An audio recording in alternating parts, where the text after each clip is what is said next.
Nasir el-Rufai, governor at Kaduna State, says the number of lives lost to recent attacks in the state has now risen to 130. El-Rufai stated this on Tuesday when he spoke after a security meeting convened by President Muhammadu Buhari at the presidential villa in Abuja. He then called for more troops to forestall ongoing crisis in the state ahead of the elections. He claimed that over 130 lives were lost to recent attacks in Kajuru local government area of the state. The governor has been under attack for saying 66 people were killed on the eve of the last scheduled date for the presidential election. The Center for Democracy and Development (CCD) said although there was an attack in Kaduna, the attacks didn't happen on the eve of the election as claimed by the governor.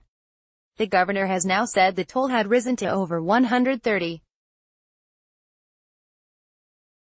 The governor had called those who said nobody died in the attack irresponsible. He said, "The last report we got is that over 130 people were killed, not even 66. And the Fulani leaders are providing the names of all these people. We have the list and we will release it to the press. We can release the pictures of the people killed and how the army had to be there to help bury them 2 days after they were killed because the bodies were decomposing. But some people are being irresponsible. They are pretending this has not happened because it does not fit their ethnic or partisan narrative. It is totally irresponsible because this can happen to any one of us." He said he had been appealing to the victims' families to avoid reprisals so as not to worsen the security situation in the area. El-Rufai added, "We requested enhanced military presence in particular locations that are either affected by rural banditry. These are the local government of Borno and Gwari, Giwa and Chukwu, in areas where there has been a history of either electoral violence or ethno-religious intolerance. We have already mapped out local arrangements with the garrison commander and the commissioner of police, and we have made adequate arrangements to ensure that every citizen of Kaduna State will be free to vote in an atmosphere of peace and security. We got assurances from Mr. President that whatever security assets we need in addition to what is already on the ground to ensure peaceful elections will be provided." The governor said the meeting focused on general insecurity in some northern states, particularly Borno, Yobe, Adamawa and Kaduna.